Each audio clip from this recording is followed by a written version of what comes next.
हमारा नाम प्रभाकर नरसिंह राव पेशवे है और आज अखंड ब्राह्मण सेवा समिति के द्वारा विंध्य प्रदेश के युवाओं को ये बताने का प्रयास किया गया है कि जिस मुहिम को लेके अनिल मिश्रा जी पूरे प्रदेश में काम कर रहे हैं, तो आज रीवा की धरती से हम सब लोग ये मैसेज देना चाहते हैं कि अनिल मिश्रा जी का साथ विंध्य को मिल गया है। पूरा विंध्य अनिल मिश्रा जी को देखे, उनको समझे, उनकी जो मुहिम चल रही है इन 4 बिंदुओं पर उसको फॉलो करे और सारे विंध्य का ये सवर्ण समाज अनिल मिश्रा जी के साथ खड़ा होकर उनको ताकतवर बनाए। ऐसे आयोजन के लिए अखंड ब्राह्मण सेवा समिति के द्वारा आज ये कार्यक्रम रखा गया था। सरकार हमारी मांग पूरी नहीं करेगी तो ये लड़ाई हम मातृ शक्तियां मिलके और हमारे सभी ब्राह्मण भाई बंधु मिलके अपनी लड़ाई खुद लड़ेंगे। इससे संबंधित हमारे अभी भोपाल में जो आंदोलन हुआ था उसमें हमारे भाइयों के ऊपर जो पानी का वो बहाव किया गया, हम नहीं रुकेंगे, पानी के बहाव से हम बिल्कुल नहीं रुकेंगे। अरे हम वो ब्राह्मण परशुराम के वंशज हैं कि हम आग में चलेंगे। हम लोग ठंडे नहीं हुए हैं बल्कि और हम लोगों की आग जल उठी है। अगर सरकार हमारी मांग पूरी नहीं करेगी तो ये लड़ाई हम लोग खुद लड़ेंगे। आप देख रहे हैं सौगंधरा की न्यूज। मैं यज्ञ प्रताप सिंह इस खबर के साथ। खबर मध्य प्रदेश के रीवा जिले की, जहां पर आज हमारे बीच में एडवोकेट अनिल मिश्रा जी हैं। आपको बता दें, पूरा हिंदुस्तान अचानक एक शख्स का नाम सामने आता है और आज हिंदुस्तान के हर बच्चे के नाम जुबा पर और हर व्यक्ति जानता है कि अनिल मिश्रा कौन है। हमारे रीवा शहर में आए हैं। रीवा हमारा व्हाइट टाइगर के नाम से जाना जाता है और विंध्य की धरती पर सौगंधरा टीम आपका स्वागत करती है, अभिनंदन करती है। अनिल मिश्रा जी एक बहुत बड़ा बीड़ा लेकर हमारे समाज के लिए, सर्वर्ण समाज के लिए एक बहुत बड़ा आंदोलन लेकर निकले हैं और इस आंदोलन को कहां तक पहुंचा पाएंगे ये तो आंदोलन से जुड़ने वाले लोग और उनको सपोर्ट करने वाले लोग ही तय कर पाएंगे। लेकिन जिस तरह से उनका बेबाकी से और बेहिचक निडर अपने शब्दों का उपयोग करते हैं, शायद तो हमारे देश में गिने चुने लोग ही होंगे जो इन शब्दों का और इस तरह से बोल पाते होंगे। चाहे कानूनी प्रक्रिया हो, चाहे किसी राजनीतिक शब्द का उपयोग हो, जब भी अनिल मिश्रा जी बोलते हैं तो बड़े बड़े पायदान पर बैठे हुए लोगों को ऐसे मिर्ची लग जाती है, झल्ला जाते हैं कि आखिर अनिल मिश्रा करना क्या चाहता है। सर, पहला सवाल मेरा आपसे है कि क्या डर नहीं लगता है इस तरह से आप बयान तय करते हैं? मैं डरता होता तो आज आपके जो व्हाइट टाइगर के नाम से रीवा जाना जाता है यहाँ क्यों होता। बेबाकी से मैं हर जगह इस तरह से जाऊंगा और मुझे कोई डर और भय नहीं है। कानून के जानकार हैं आप, एक वकील हैं, लॉयर हैं, हर तरह से संवैधानिक जानकारियां हैं आपके पास में। जिस तरह से एक श्रवण सवाल को एक तरह से कहा जाए कि ठगा जा रहा है या उन्हें धोखा दिया जा रहा है, या जो SC/ST एक्ट में जिस तरह से छेड़खानी होती हैं, इन सब चीज़ों को, और जो आरक्षण है, इन पर आपकी टिप्पणियां बहुत रही हैं। लेकिन आरक्षण, हमारा सवाल है कि आरक्षण समाज में होना चाहिए या नहीं होना चाहिए? आरक्षण जो है ना, जात बिरादरी के आधार पर नहीं होना चाहिए, जो कि हमारे संविधान ने कभी भी एप्लीकेबल नहीं किया है। ये आरक्षण जात बिरादरी के आधार पर जो है, ये तो राजनीतिक दलों की देन है, क्योंकि वोट बैंक की राजनीति है। आरक्षण जो हो आर्थिक आधार पर लागू किया जाए तो सभी जात बिरादरियां उससे लाभान्वित होंगी। ऐसा कौन सी बिरादरी या वर्ग है या जात है जिसमें कि आदमी गरीब नहीं है, पिछड़ा हुआ नहीं है, अनपढ़ नहीं है? मैं नहीं समझता हर जात बिरादरी में ऐसा। तो जनसंख्या को के आधार पर, कैलकुलेशन के आधार पर यह निर्धारित किया जाए कि कौन सी जात बिरादरी में कितने लोगों को उस रिजर्वेशन की आवश्यकता है। तो जो झगड़ा, हमारे वैमनस्यता और दुश्मनियां, शत्रुताएं चलती हैं जात बिरादरी के आधार पर आरक्षण से, वो स्वतः समाप्त हो जाएंगी और राष्ट्र में एक समरसता भी आएगी और जो एक्चुअल में जिन्हें लाभ मिलना चाहिए वो वर्ग लाभान्वित होगा इससे। सर, आरक्षण का जो दुष्परिणाम है समाज में, जो संस्थान है, सरकार के बड़े बड़े पद हैं, उन पदों पर जैसे सामान्य वर्ग के जो श्रवण कास्ट के जो बच्चे हैं 99 पॉइंटों में नंबर लेकर रह जाते हैं। आप मानते हैं कि इससे जो बड़े पायदान पर बैठे अधिकारी हैं, जैसे अभी IS वर्मा जी जैसे लोग, जिन्होंने जिस बयानबाजी किया उस पर आपका काफी आंदोलन रहा है, इन जगहों पर आरक्षण जैसे शब्द तो एक बिल्कुल खत्म होना चाहिए। ये आरक्षण के दुष्परिणाम है। आपको एक एग्जाम्पल देता हूं मैं। आप एक चीज बताइए कि अगर कोई रिजर्व कैटेगरी का व्यक्ति है और किन्हीं बीमारी की दशाओं में वो किसी अपने समुदाय या बिरादरी के डॉक्टर पे कभी जाता है? नहीं जाता। नहीं। वो सर्वप्रथम सवर्ण समाज के किसी अच्छे नामी ग्रामी डॉक्टर के पास ही जाता है। अगर उनके अंदर क्वालिटी और जीनियसनेस होती तो निश्चित बात है कि वो उनके पास जाते। तो इसी तरह से ये किसी भी पद पर बैठ जाएं सिर्फ वो आरक्षण के कारण, लेकिन उनकी अकल और उनकी जीनियसनेस उतनी ही सीमित रहेगी, उससे आगे नहीं बढ़ेगी। जैस नालायक का नाम आपने लिया, संतोष वर्मा, वो एक नंबर का अपराधी जिसने फर्जी कोर्ट के ऑर्डर्स बना के अपने डीपीसी में लगा के आईएएस अवार्ड हासिल किया, पद पर का दुरुपयोग किया और आज सवर्णों पर्टिकुलरली ब्राह्मण कास्ट पे एक अटैक करता है। उनकी बहन बेटियां उनको चाहिए, उनके साथ उनके बच्चे संबंध बनाए इस अशोभनीय आपराधिक कृत्य के लिए। और सरकार जो है शांत बैठ के ये तमाशा देख रही है। इस तरह का कृत्य अगर एक सवर्ण ने किया होता तो अब तक 500 मुकदमे दर्ज हो गए होते। मैंने तो एक शब्द बोला था, मुझ पे 5-7 एफआईआर है पूरे देश में। मैं तो आज की डेट में फरार हूँ, लेकिन वारंट नहीं पीछे आ रहा, ना पुलिस आ रही है। बस इतना सा अंतर है।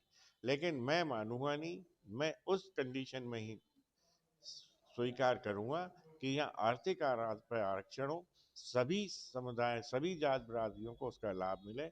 और ये जो काला एक अंधा कानून बना दिया है सरकार ने, जिससे कि पूर्ण सवर्ण और पर्टिकुलरली ओबीसी जो एक तरह से प्रताड़ित किया जा रहा है, उसके खिलाफ फर्जी मुकदमे दर्ज किए जा रहे हैं, उनको लाभ मिले और इसका अंत हो।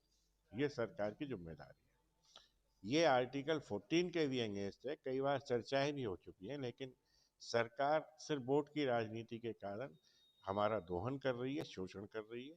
इस शोषण को अब हम सहन नहीं करेंगे। सरकार अगर इस तरह से दबाव में काम करती रही तो जो हमारे देश की दिशा तय करने वाले भविष्य हैं उनके प्रति काफी दबाव और प्रभाव पड़ रहा है, ये आप मानते हैं? और इस प्रभाव को कितनी जल्दी आप खत्म कर पाएंगे अपने आंदोलन के माध्यम से? देखिए, ये तो हमारे लोग डिसाइड करेंगे कि वो कितने जल्दी संगठित होते हैं और एक ही धारा में चल लगते हैं, एक ही मार्ग पर चलने लगते हैं, तो उतनी जल्दी खत्म हो जाएगा। आप जहाँ देख रहे हैं कि जो 78 साल हो गए, 78 साल में हमारा राष्ट्र प्रगतिशील ही बना रहा, प्रगति नहीं कर पाया, लोग बहुत आगे निकल गए।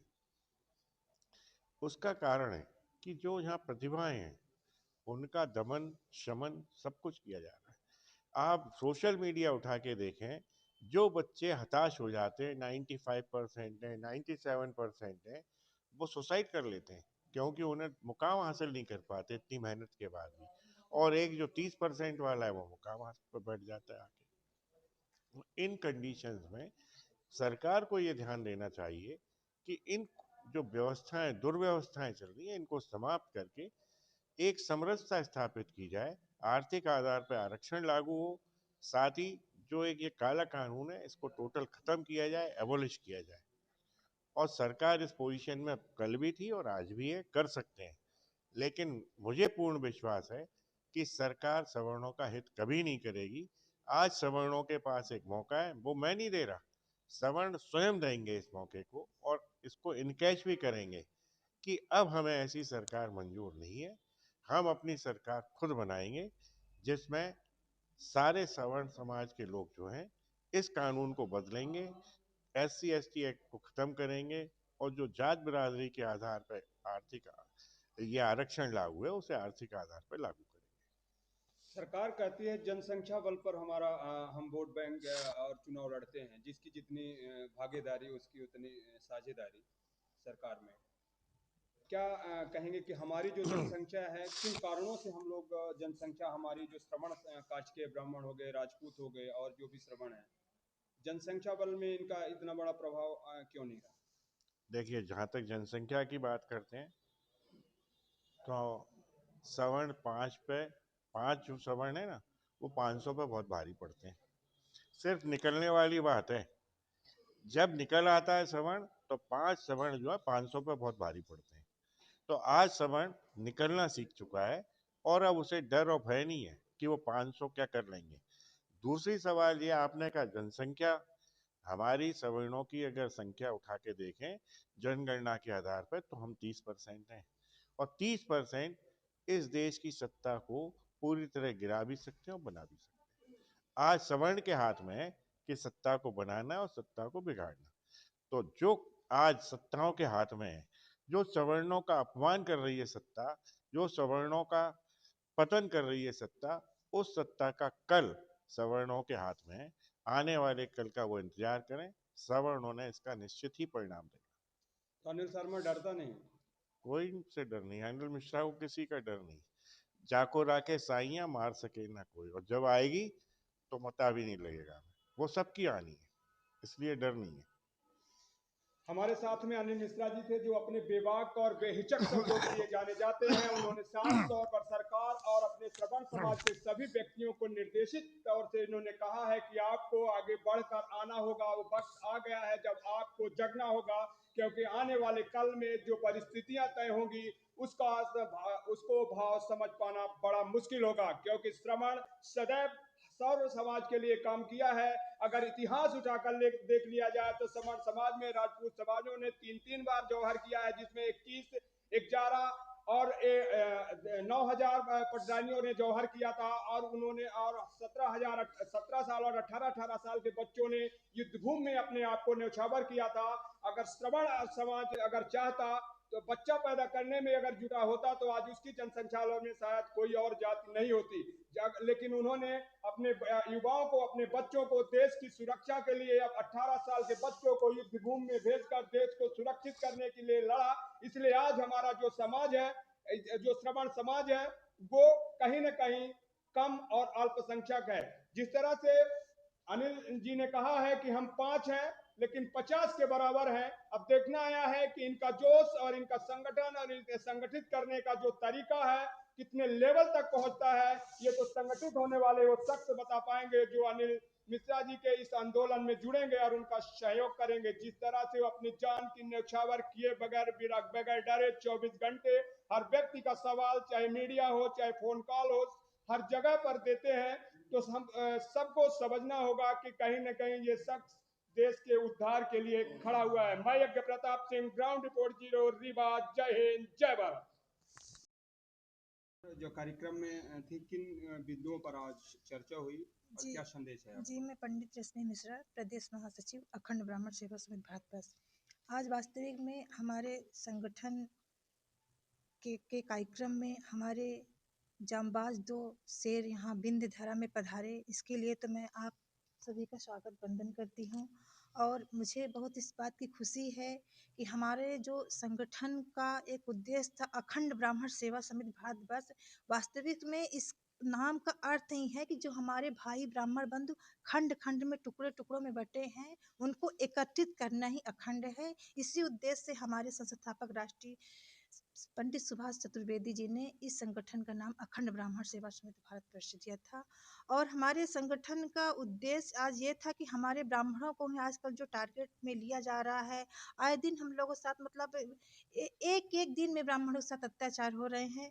तो अनिल भाई साहब का वास्तविक में हम लोगों को एक यहाँ पे मौजूद होना, आशीर्वाद कहें कि क्या कहें, हम लोगों के लिए बहुत ही एक मजबूती मिल गई है कि हम लोग वास्तविक में कुछ ब्राह्मण समाज के लिए कर सकते हैं। जो आए दिन अत्याचार हम लोगों में हो रहे हैं, इसी उद्देश्य की पूर्ति के लिए आप दोनों यहाँ पे सादर आमंत्रित थे।